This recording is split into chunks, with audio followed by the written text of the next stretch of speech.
भारत में हर साल लाखों लोग गुरुओं की बातों पर आंख मूंदकर भरोसा करते हैं।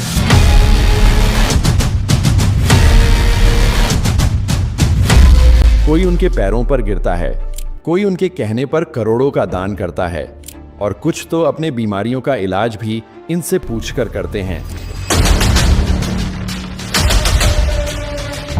लेकिन क्या हो अगर वही गुरु आपको धर्म के नाम पर बांट रहे हों? क्या हो अगर वो चमत्कार जिन पर भीड़ पागल हो जाती है वो पहले से स्क्रिप्टेड प्लान हो?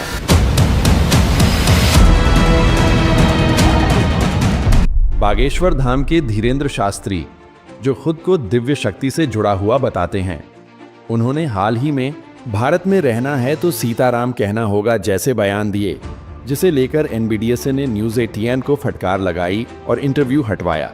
उन्होंने लव जिहाद, हिंदू राष्ट्र जैसे टॉपिक उछाले और लाखों लोगों से तालियां बजवाईं।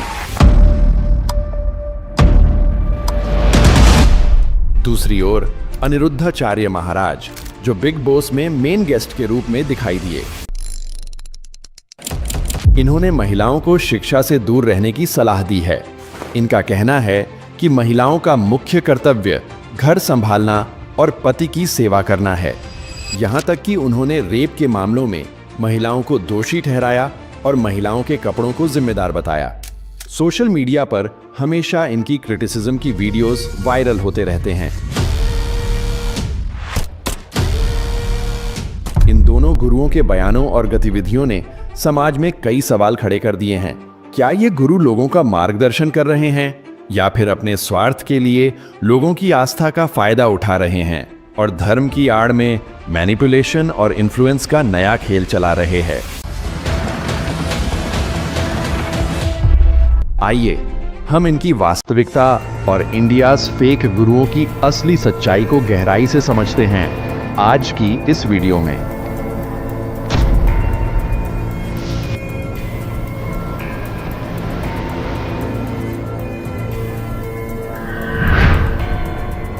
भारत में आध्यात्मिकता सिर्फ एक आस्था नहीं, एक उद्योग बन चुका है और इस उद्योग के सबसे चर्चित चेहरों में से एक हैं धीरेंद्र कृष्ण शास्त्री, जिन्हें बागेश्वर धाम सरकार के नाम से भी जाना जाता है। इनका जन्म 4 जुलाई 1996 को मध्य प्रदेश के छतरपुर जिले के गढ़ा गांव में हुआ और आज ये लाखों लोगों के लिए चमत्कार का प्रमाण बन चुके हैं। लेकिन क्या ये चमत्कार असली है? क्या वास्तव में कोई इंसान आपका नाम, आपकी समस्या और आपके जीवन की कहानी सिर्फ आपको देखकर बता सकता है? हम जिस समाज में जीते हैं वहाँ धार्मिक आस्था बहुत गहरी है और उसी आस्था को एक व्यापार में बदलना, एक मानसिक खेल में बदल देना, यही आज के कुछ गुरु बखूबी कर रहे हैं। धीरेंद्र शास्त्री का सबसे बड़ा दावा है पर्ची चमत्कार। उनके दरबार में बैठा हुआ कोई भी अजनबी मंच पर बुलाया जाता है, फिर गुरुजी एक पर्ची निकालते हैं और उस पर व्यक्ति का नाम, पिता का नाम, बीमारी और उसके घर का पता सब लिख देते हैं। पहली नज़र में ये पूरी तरह सुपरनैचुरल लगता है, लेकिन जब पत्रकारों और तर्कवादियों ने इसकी पड़ताल शुरू की तो मामला कुछ और ही निकला। महाराष्ट्र अंधश्रद्धा निर्मूलन समिति के अध्यक्ष श्याम मानव ने इस चमत्कार को चुनौती दी जब बाबा नागपुर में एक सत्संग के लिए आए थे। इन्होंने शास्त्री जी को खुले मंच पर आकर इन अलेज्ड शक्तियों को साबित करने की चुनौती दी। उन्होंने कहा कि एक रूम में 10 लोग होंगे और बाबा अगर उनके नाम 90% एक्यूरेसी के साथ भी बता देते हैं तो वो उनको 30 लाख रुपए का दान देंगे, अपने माथे को उनके चरणों में गिराकर उनसे माफी मांगेंगे, साथ में अपने पूरे ऑर्गेनाइजेशन को बंद कर देंगे। लेकिन धीरेंद्र शास्त्री वहां नहीं पहुंचे और सत्संग छोड़कर चले गए। इसके उलट जब उन पर एफआईआर दर्ज हुई और जांच शुरू हुई तो नागपुर पुलिस ने उन्हें क्लीन चिट दे दी। मगर क्या सिर्फ कानूनी छूट मिल जाना सच्चाई साबित करता है? ध्यान देने वाली बात यह है कि पर्चियों में जो भी जानकारी होती है वह ज्यादातर social media, WhatsApp groups, form भरने या आयोजकों के जरिए पहले से ली जाती है। इस प्रोसेस को इस तरह से डिजाइन किया जाता है कि दर्शक को पता ही ना चले कि मंच पर बुलाया गया व्यक्ति पहले से पूरी तरह जानकारी वाला विक्टिम था। कुछ रिपोर्ट्स में यह भी आया कि आयोजकों से जुड़ी टीम लोगों को दरबार से पहले एक फॉर्म भरवाती है जिसमें उनके परिवार, बीमारियां, नाम, स्थान जैसी जानकारी ली जाती है। अब आइए बात करते हैं उन बयानों की जो किसी भी धर्मगुरु को एकता का संदेश देने वाले स्थान से एक राजनीतिक औजार की तरफ ले जाता है। न्यूज़ 18 के इंटरव्यू में धीरेंद्र शास्त्री ने बार बार ऐसे बयान दिए हैं जो समाज को बांटते हैं। भारत में रहना है तो सीताराम कहना होगा, हिंदू राष्ट्र बनना चाहिए, लव जिहाद से देश को बचाना है। ये सभी बातें सिर्फ धार्मिक मत नहीं बल्कि एक सामाजिक विभाजन पैदा करने की दिशा में जाती हैं। ये बातें यहाँ तक गलत थीं कि NBDSA ने न्यूज़ 18 चैनल को नोटिस भेजा और उनका इंटरव्यू हटवाया जिसमें ये बातें खुलेआम कही गई थीं।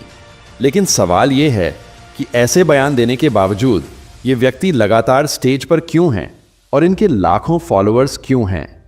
इसका जवाब बहुत गहरा है। भारत में आज भी बहुत बड़ी आबादी मानसिक, आर्थिक और सामाजिक रूप से असुरक्षित है। जब कोई ऐसा व्यक्ति जो धारा प्रवाह बोलता है, चमत्कार दिखाता है और धर्म के नाम पर सुरक्षा का वादा करता है तो लोग उसकी ओर खींचे चले जाते हैं। बेसिकली सोशल मीडिया पर बागेश्वर बाबा अपने भड़काऊ भाषण के लिए हमेशा ट्रेंड में रहते हैं। कई युवा इन्हें ब्लाइंडली फॉलो करते हैं और ये ब्लाइंड फेथ उन्हें नफरत और कट्टरता की ओर भी ले जाता है। कई बार देखा गया है कि उनके वीडियो के कमेंट सेक्शन में लोग अन्य धर्मों के प्रति नफरत भरे विचार शेयर करते हैं जिसे कभी उनके चैनल से रोका नहीं गया। बागेश्वर बाबा के कथनों में हिंदू राष्ट्र, धर्म परिवर्तन, लव जिहाद और जातिगत पहचान की बातें बार बार आती हैं। यह भी देखा गया कि जब उनके विरोध में कोई बयान आता है, चाहे वो किसी पत्रकार का हो या वैज्ञानिक संस्था का, उनके फॉलोअर्स सोशल मीडिया पर ट्रोलिंग, धमकी और गालियों का सहारा लेते हैं। यह दर्शाता है कि ब्लाइंड फेथ न सिर्फ तर्क को मारता है बल्कि समाज में वायलेंस भी फैलाता है। विचार करने वाली बात है कि एक तरफ जब वैज्ञानिक संस्थाएं और शिक्षा व्यवस्था तर्क, लॉजिक और साइंस पर जोर दे रही है, वहीं ये गुरु एक पूरी पीढ़ी को अंधविश्वास में खींच रहे हैं। अगर कोई सवाल पूछता है तो उस पर आस्था का अपमान करने का आरोप लगाया जाता है। सवाल पूछने वाले को सीधे हिंदू विरोधी बताया जाता है। धीरेंद्र शास्त्री की विचारधारा काफी साफ दिखती है। वो अक्सर कहते हैं कि भारत को हिंदू राष्ट्र बनाया जाना चाहिए। एक बार अपने प्रवचन में उन्होंने कहा, हम हिंदू राष्ट्र के समर्थन में खड़े हैं। अगर हमारे घर की औरतें सुरक्षित रहनी हैं तो हमें जागना पड़ेगा।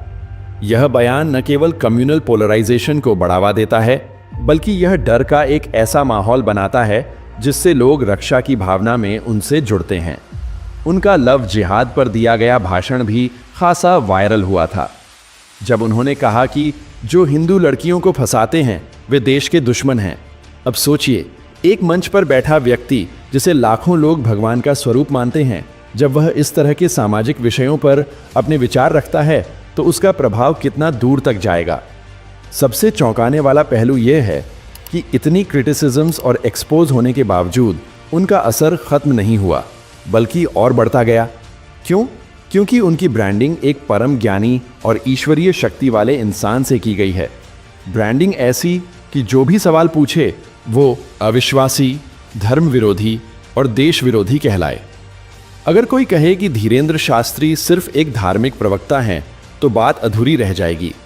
दरअसल वो एक इन्फ्लुएंसर हैं, एक आइकन हैं और एक ऐसा प्रभाव है जो भक्तों को तर्क शक्ति से दूर करता है और ब्लाइंड फेथ के दलदल में ढकेलता है। आज का युवा जिसे करियर, एजुकेशन और क्रिटिकल थिंकिंग की जरूरत है, वो इन गुरुओं के कट्टर फैन बनते जा रहे हैं। बेशक कोई धार्मिक व्यक्ति होना गलत नहीं, लेकिन धर्म के नाम पर चमत्कार, ब्लाइंड फॉलोइंग और कम्युनल आइडियोलॉजी फैलाना, क्या ये वही अध्यात्म है जिसकी भारत को जरूरत है? और सिर्फ धीरेंद्र शास्त्री ही नहीं है जो ऐसा कर रहे हैं, और भी बहुत गुरु है जो अपने चमत्कार और अधरंग भाषण के लिए मशहूर है। उन्हीं में से एक है अनिरुद्धाचार्य जी महाराज, जो आज लाखों लोगों के लिए आध्यात्मिक मार्गदर्शक माने जाते हैं। उनका कहना है कि इंडिया में बलात्कार होने का एकमात्र कारण महिलाओं के कपड़े हैं। मतलब कि रेप होने में भी लड़कियों की ही गलती है। यह बयान न सिर्फ शर्मनाक हैं बल्कि खतरनाक भी है। ऐसे बयान जब किसी गुरु की जुबान से निकलते हैं तो वो समाज में जहर घोलते हैं, खासकर उन युवाओं के दिमाग में जो उन्हें भगवान जैसा मानते हैं। अनिरुद्धाचार्य ने महिलाओं को शिक्षा से दूर रहने की सलाह दी है। उन्होंने कहा है कि महिलाओं का मुख्य कर्तव्य घर संभालना और पति की सेवा करना है। लेकिन वही अनिरुद्धाचार्य अपनी पत्नी की शिक्षा का समर्थन करते हैं और उन्हें ग्रेजुएशन और मास्टर्स तक पढ़ाया है। तो क्या ये दोहरा मापदंड नहीं है? अनिरुद्धाचार्य के बयानों और कार्यों में स्पष्ट पैराडॉक्स है। एक ओर वे सनातन धर्म और संस्कृति की बात करते हैं और दूसरी ओर उन्हीं मूल्यों के खिलाफ कार्य करते हैं।